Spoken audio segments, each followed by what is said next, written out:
It was one of those nights where the world felt empty. Rain hammered the windshield in endless waves, the road ahead glowing faintly under the high beams.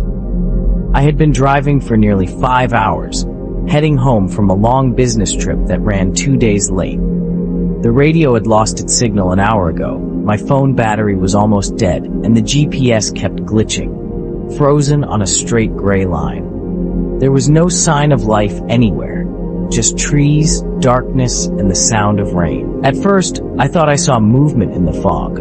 Something, or someone, standing by the road. When my headlights hit the figure, I nearly slammed on the brakes.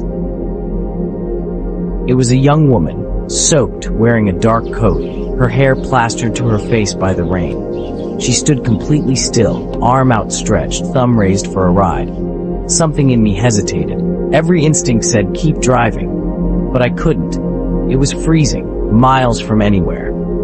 I told myself I'd regret it if I didn't stop. So I slowed down, rolled the window halfway, and asked, "Need a ride?" She didn't answer right away. She just nodded, then slowly opened the back door and slid inside. Not the passenger seat, the back.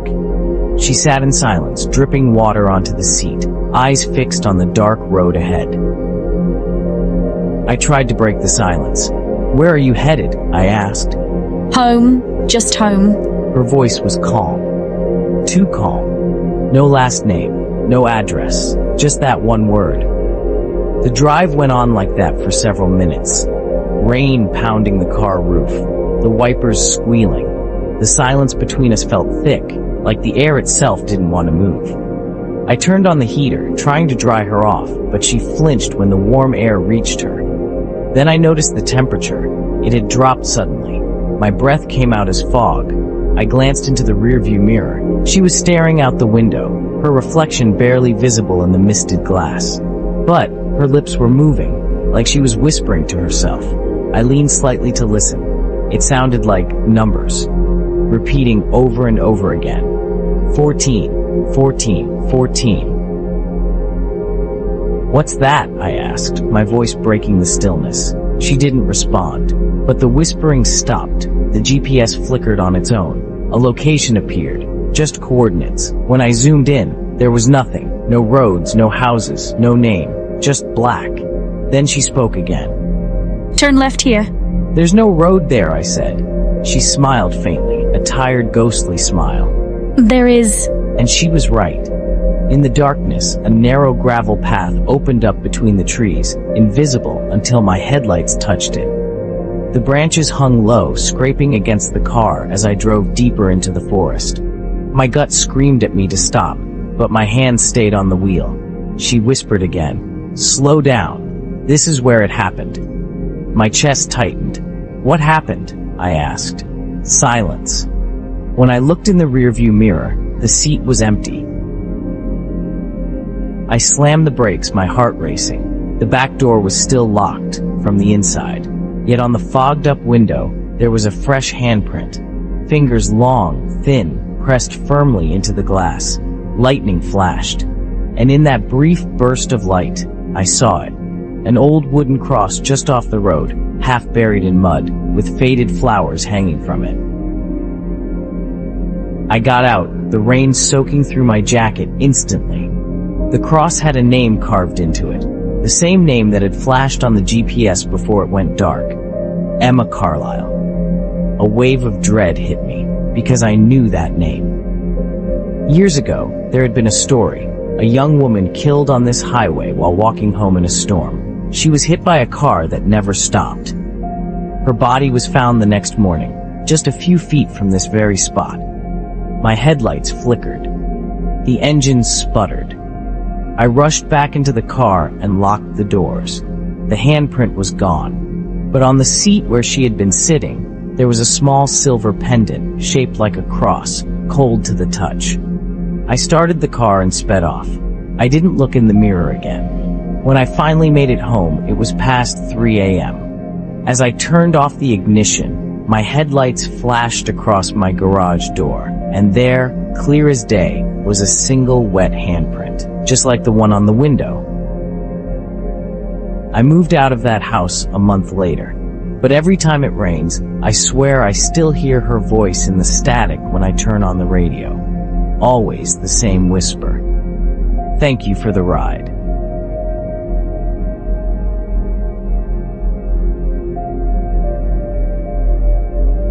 It was a little past midnight when I realized I was almost out of gas.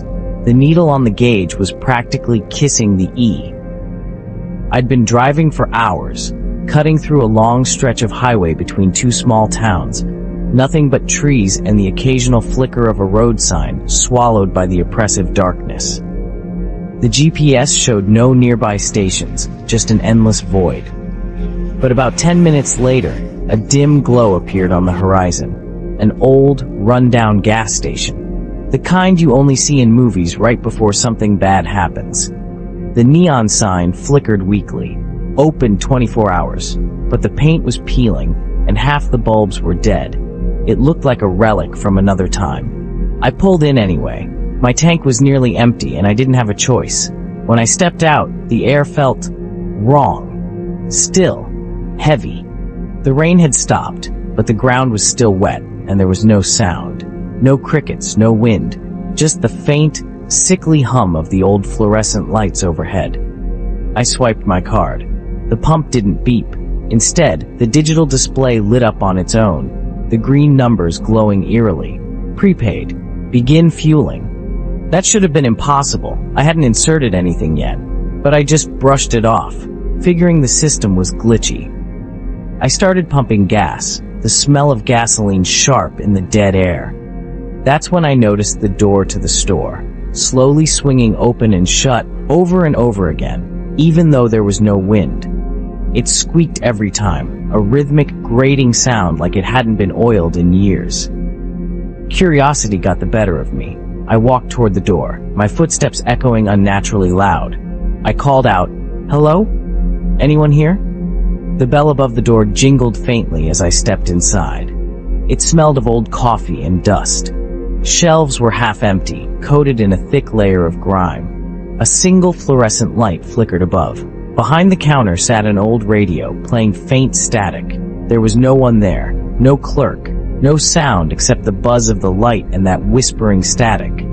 The place felt abandoned, frozen in time. "Hello," I called again, my voice sounding small.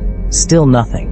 Then, from the back of the store, I heard something fall, a loud thud. I froze, every muscle tensed. A few seconds later, a voice came through the static. It wasn't music or a broadcast. It was whispering, a dry, raspy sound, repeating a single phrase, over and over. "Don't look at the mirror." I turned slowly. There was a cracked mirror on the far wall, just behind the counter. The kind used to keep an eye on customers. And for some reason, I felt something behind me, a cold presence. Something watching. I couldn't help it. I looked. The reflection showed the store exactly as it was, but there was someone standing at the pump outside. A man, completely still, facing the car. But when I turned around to look out the window, there was no one there, just my car. And the open door, swaying gently in the wind that wasn't there before. My blood ran cold. The radio crackled again, louder this time. Now the voice whispered a new phrase, seeming to come from right beside my ear. "You shouldn't have looked." I ran outside. The pump was still running, gas spilling down the side of the car, pooling on the wet asphalt. I shut it off and jumped in, heart pounding so hard I could barely breathe. The engine sputtered. For a terrifying second I thought it wouldn't turn over. But then it started. I didn't even look back as I pulled away. The station faded into the fog behind me. But as I drove, I noticed something strange. The fuel gauge was dropping again. Half tank, then a quarter. Even though I had just filled it, I checked the mirrors and froze. There was a figure sitting in the back seat, barely visible. Just the faint outline of someone soaked in rainwater, staring straight ahead, their form indistinct and wavering. I slammed the brakes and spun around. The seat was empty. The only thing there was the smell of damp earth and rain. But in the rearview mirror, for just a second I saw a pale hand pressed against the glass. and the faint reflection of that old gas station sign glowing in the distance, as if it was following me.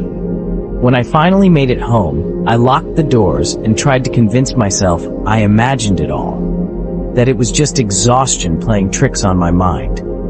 But the next morning, I found something on my dashboard, a small, flimsy receipt from a gas station I'd never been to. The date on it read June 14th, 1998. And under the total, in faded ink that looked like it had bled from a single drop of water, was a handwritten note. You looked.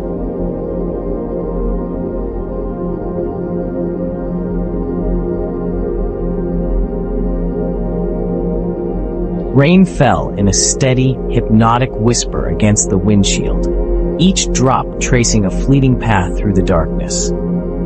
Inside the car, Sarah and her boyfriend Liam were cocooned in a bubble of warmth and exhaustion. They were deep into a 7-hour drive through the vast, unlit stretches of rural Oregon, pushing toward a small roadside motel called Elk Ridge Inn. The promise of a soft bed was the only thing keeping them going.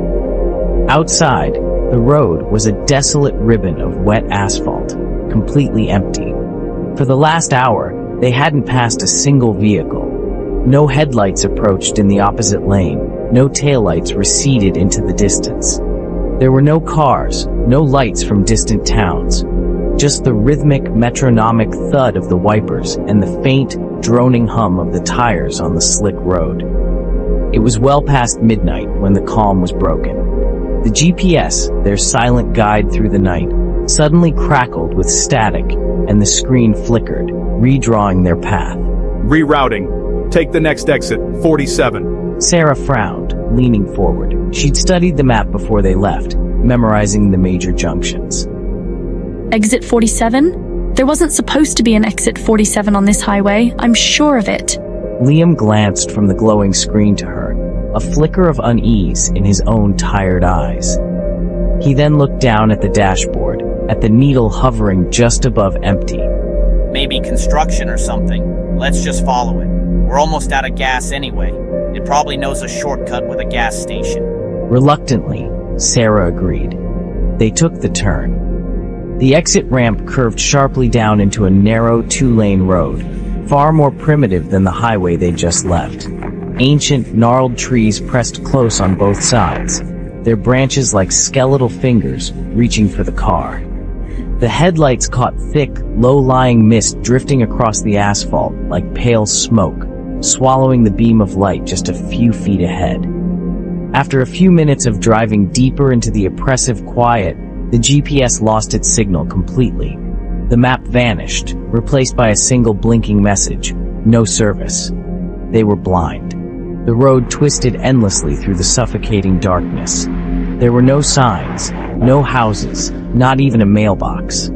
Just the black woods and the faint, lingering sound of rain. Then, just as a knot of panic began to tighten in Sarah's stomach, a flicker of light appeared ahead. A small, isolated gas station materialized out of the mist, looking like a forgotten relic from another time. Its neon sign buzzed weakly, casting a sickly green and red glow. Several letters were missing, burnt out long ago. E. Ridge Gas. Liam pulled in, sighing with relief. But the place was dilapidated. The pumps looked ancient, coated in layers of rust and grime that glistened in the wet air. Inside the small station office, a single bare bulb flickered erratically above a dusty counter. Sarah hesitated, a cold dread creeping up her spine. The relief she should have felt was absent, replaced by a primal sense of wrongness. Something's off about this place. Liam, I don't like it. Liam smiled tiredly, his pragmatism overriding his own unease. We just need gas. We'll be out of here in 5. I'll go in. You stay here. He stepped out of the car. As his feet hit the cracked pavement, the rain suddenly stopped. An unnatural silence descended. Everything was too quiet. No crickets, no wind, just a heavy, waiting silence. Inside the office, there was no cashier. The room was empty, coated in a fine layer of dust. The only sound was an old radio on the counter, playing faint, crackling static. Liam tapped the counter, his voice echoing slightly in the small space. Hello? Nothing. He called out again, Louder, still nothing. Then the radio changed. The static sharpened, coalescing into something more. Through the crackle and hiss came a voice he knew better than any other. It was his own. Sarah, get back in the car. Liam froze, every muscle in his body locking up. His heart slammed against his ribs like a trapped bird. It was impossible. He turned slowly, his mind reeling. From outside, a sharp, terrified scream cut through the silence. Sarah. He burst out of the office, but the car door was wide open, the engine still idling softly. The passenger seat was empty. Sarah was gone. The air was thick with the smell of wet earth and gasoline, sharp and cloying. The mist seemed to have a life of its own now, thickening and swirling, curling like ghostly fingers around his ankles. And from the impenetrable darkness of the woods came a sound. Slow, heavy, deliberate footsteps on wet gravel. Crunch, crunch, crunch. A primal fear seized Liam. He backed away from the sound, toward the open door of the car, his voice trembling, barely a whisper. Sarah, is that you? There was no answer from the woods. Only that voice again, now echoing from the radio inside the car, the GPS having inexplicably come back to life. Rerouting. Take the next exit. 47. Panic took over. He scrambled into the driver's seat, slammed the door, and floored the gas. The tires screamed on the wet pavement as he sped away from the terrible place, back down the twisting road. But no matter how far or how fast he drove, the road kept looping back on itself. He passed the same gnarled oak tree 3 times. And then, he saw it again. Exit 47. Again. And there it was, emerging from the mist ahead. The same gas station. The same flickering, broken sign. He was trapped. He screamed, a raw, hopeless sound that was swallowed by the oppressive silence. He slammed on the brakes, the car skidding to a halt in front of the station. The engine sputtered and died. The headlights went out, plunging him into absolute blackness. And the last thing he heard was the sound of his own voice, whispering from the darkness right beside his ear. You shouldn't have left the highway. If you ever find yourself driving late at night with the world asleep and only the hum of your engine for company, and your GPS tells you to take an exit you've never seen before, a shortcut that feels wrong, don't, because some roads were never meant to be found. They exist in the quiet spaces between maps, waiting for the lost and the lonely. If you've ever experienced something strange on a lonely road, a voice on the radio that knows your name, a detour that loops back on itself, or a night that didn't feel real, share your story in the comments below. We want to hear it. And don't forget to subscribe for more tales from the edge of the map, because next time, it might be your story we tell.